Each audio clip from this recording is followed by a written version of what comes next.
Bienvenidos, muy buenos días, 6 de la madrugada, 40 segundos. Un gusto acompañarlos, los saludo en este amanecer. Hoy es jueves 15 de agosto. A la 1 de esta mañana, pasada la 1 de la madrugada, el presidente Petro reveló lo que sería la propuesta confidencial al ELN, que es el motivo de la crisis con ese grupo. En realidad, el presidente Petro dice no hay problema con hacerla pública, pero no la cuenta toda, apenas da algunas pistas. La pista principal es que la propuesta que están negociando gobierno y ELN es la reforma económica del punto 1 del acuerdo. Ahora, si usted va al punto 1 del acuerdo, están negociando todo alrededor de la economía del país y se llama así, negociación del modelo económico. Y eso es lo que origina esta crisis, o eso es lo que pide el ELN, que se revele confidencial lo que ha sido un documento confidencial. El presidente Petro apenas pone un trino de 6 renglones, pero lo que hay en el fondo es que están negociando con el ELN todo lo divino y lo humano. El modelo económico, están negociando la política económica exterior, el tema tributario, el tema de transición energética, el tema de economías lícitas, el tema del narcotráfico, el tema de reforma rural, economía campesina. Eso es lo que está en el punto 1, proceso de paz con el ELN, que por otra parte está congelado. Dice el ELN que para seguir adelante hay que revelar la propuesta confidencial, que es lo que comienza a hacer de a poquito esta mañana el presidente Petro. Lo que debería hacer hoy, con el visto bueno del presidente, es que el gobierno revele en su integridad esa propuesta confidencial. Bienvenidos, ya les voy a contar, porque por otro lado, este ELN no parece estar en plan de desarme, al contrario, ni en plan de acogerse al proceso de paz total. Hay una arremetida del ELN en diferentes regiones del país, la más grave en Chocó. Esta mañana hay paro armado en 6 municipios, el más grave en Ismina, en el departamento de Chocó, en donde comienzan a escasear los alimentos. Una situación de tragedia humanitaria que viene acompañada con el trasegar, con el comienzo de desplazamiento de miles de chocuanos, sobra decir que son los colombianos más pobres, los más vulnerables. Mientras el gobierno habla de modelo económico con el ELN, ayer por la vía institucional comenzó ya la discusión del presupuesto para el 2025. Discusión en donde el gobierno se salvó de una dura derrota, evitó que le devolvieran el proyecto, una idea que había tomado fuerza entre congresistas de oposición e independientes que se quejaban del monto del presupuesto, que son 523 millones de pesos, pero también se quejan de que fuese un cheque en blanco para una reforma tributaria, porque hay un faltante. Aprobar el presupuesto con el hueco incluido significaría casi automáticamente abrirle paso a una reforma inevitable que viene en camino, la tributaria. En medio de esa discusión, el gobierno termina aceptando que el proyecto que van a presentar dentro de 2 semanas, antes de que termine el mes de agosto, sobre inversiones forzosas, viene con la idea de que los recursos de los colombianos que están en manos de la banca se van a utilizar para reactivar la economía. Lo dice en esos términos textualmente el director de Planeación. En medio de esta inmensa controversia, el presidente Petro acusando a periodistas, acusando al expresidente Duque de crear pánico económico, de gente que ha defendido la tesis, inclusive en el sector de los tecnócratas de la economía, de que se trataría de una expropiación porque es plata que está en el sistema financiero que iría al presupuesto general de la Nación, según lo admite el director de Planeación. Por otro lado, el ministro de Hacienda, Ricardo Bonilla, dice que la idea de la inversión forzosa, que a él no le gusta la expresión, que se utiliza, es cierto, en el sector agrario, no implica expropiación de los ahorros que tenemos los colombianos en los bancos.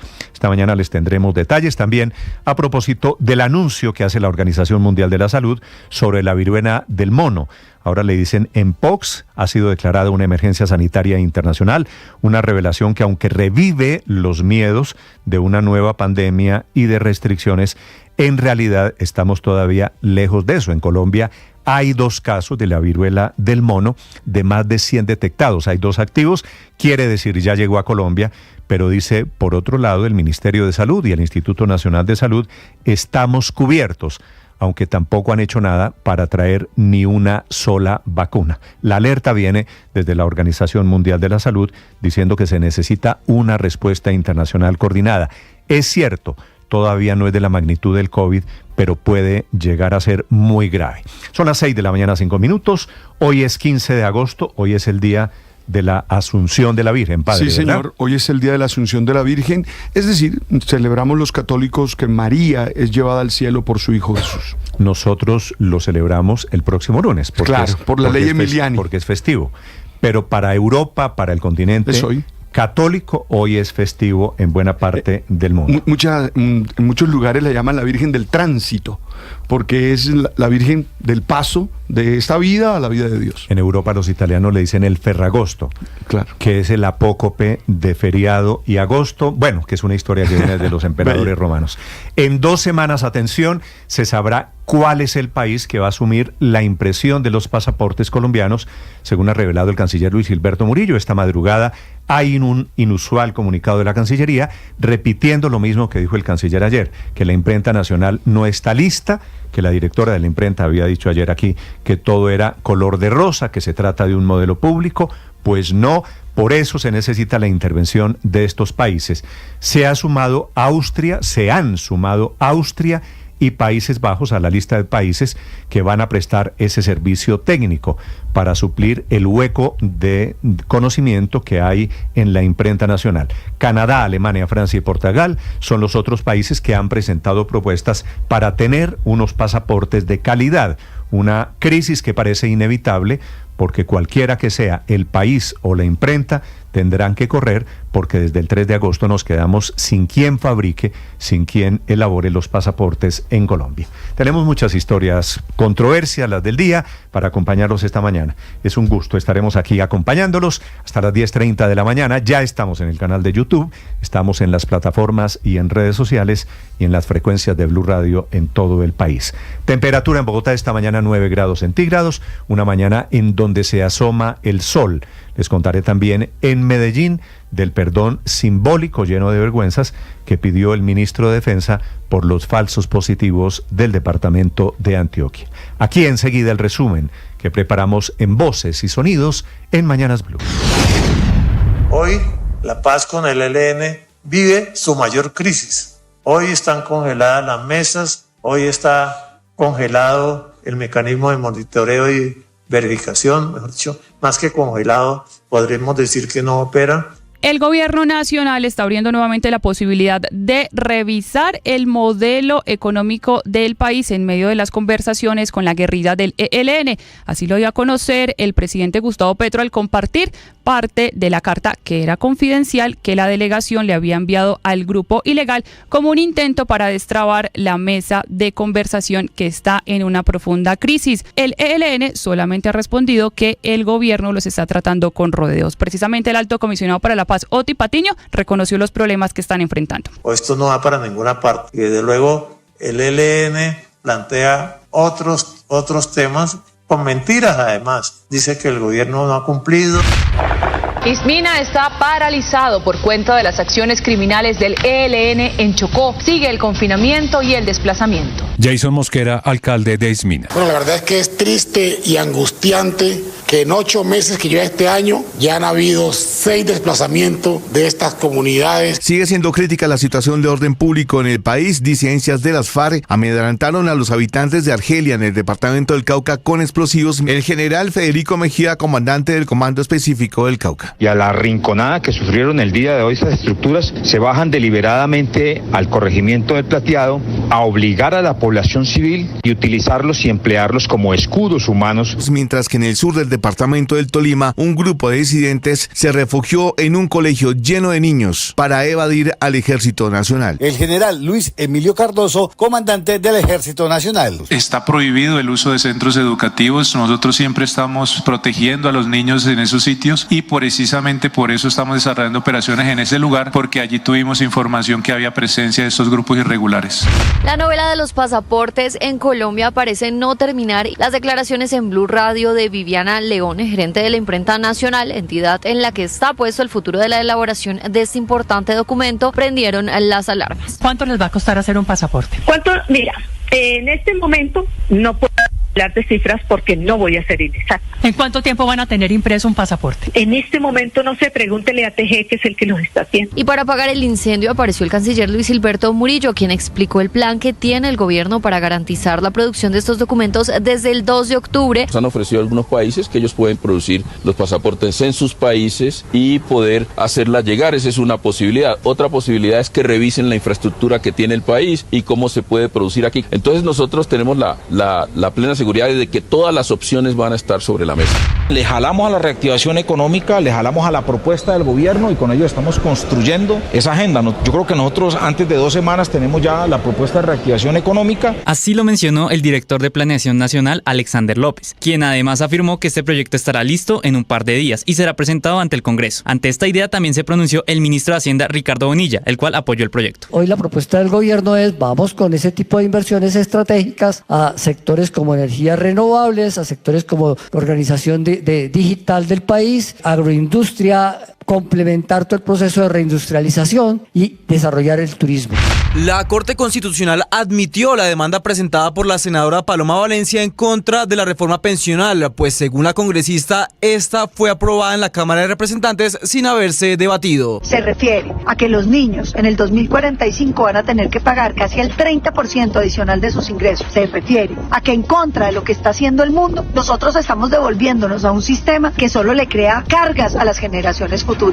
Hay preocupación por Ecopetrol. Expresidentes de esta compañía y exministros advierten que detrás de la nueva caída en las utilidades hay políticas cerradas y una gestión equivocada. La preocupación surge porque Ecopetrol es la empresa más importante del país y más allá de las cifras, sus resultados afectan al gobierno y también a miles de accionistas minoritarios. Las utilidades del segundo trimestre de este año fueron las más bajas de los últimos 13 trimestres. Solo en 2 años se han reducido 68%. En segundo lugar, porque Ecopetrol aportó solo el año pasado 58 billones de pesos a la nación en impuestos, dividendos y regalías, claves para el presupuesto general. Y este año la petrolera ya transfirió más de 9 billones de pesos en pagos de dividendos al gobierno. Por la incertidumbre y los temores, la acción de Ecopetrol se ha desvalorizado 44% en 2 años.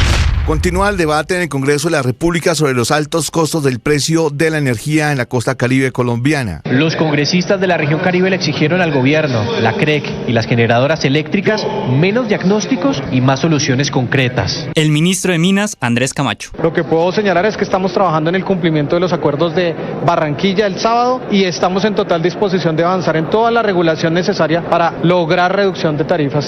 Por medio de un comunicado, el director general de la DIAN, Orlando Villabona Roballo, detalló cuáles son las acciones a tomar por parte de la entidad para afrontar el problema y que los ciudadanos puedan declarar renta a pesar de las fallas de la plataforma. Entre las estrategias tomadas por la entidad fue la instalación de un puesto de mando, el cual, como afirma el director, funcionará de manera permanente y se tendrá un seguimiento minuto a minuto para garantizar el correcto funcionamiento de la plataforma. El presidente Gustavo Petro tuvo una comunicación telefónica con el presidente de Brasil, Luis Ignacio Lula da Silva, para abordar la situación política de Venezuela y seguir con la campaña diplomática que busca un diálogo entre Nicolás Maduro y la oposición. Así lo confirmó el presidente brasileño en un evento en el que pidió disculpas por llegar tarde y justificó que estaba en la llamada con Colombia. Les pido disculpas por la demora, me tomó un tiempo porque estaba en una llamada telefónica con Colombia tratando de ver si podíamos encontrar una solución política al problema de Venezuela para ver si podemos restaurar la tranquilidad democrática. Today, the emergency committee met and advised me that in its view. Ese es el momento en el que Tedros Adhanom, director de la OMS, declara la viruela del mono como emergencia sanitaria de interés internacional. El gobierno nacional confirmó que reforzará la vigilancia ante la nueva variante de la viruela del mono. De acuerdo con el Ministerio de Salud, a la fecha, este peligroso y reciente brote no ha llegado al país. El epidemiólogo Carlos Álvarez. Emergencia en salud pública no es sinónimo de pandemia, son dos cosas diferentes. Y lo que hace justamente la Organización Mundial de la Salud es lanzar esta alerta para que todos los países del mundo tomen las medidas de prevención, de precaución y especialmente de preparación para la posibilidad de que se pueda expandir este brote. Bellingham, Vinicius y Mbappé dentro del área, la BMW, Mbappé, ¡qué golazo! Kylian Mbappé solo necesitó de 68 minutos para marcar su primer gol con el Real Madrid. El francés anotó el segundo tanto de la victoria 2-0 del Real Madrid sobre el Atalanta en la Supercopa de Europa. Con este título el Real Madrid llega a su sexta Supercopa de Europa, convirtiéndose en el equipo más ganador del certamen, superando al Barcelona y al Milán, que tienen 5. Estás escuchando Blue Radio.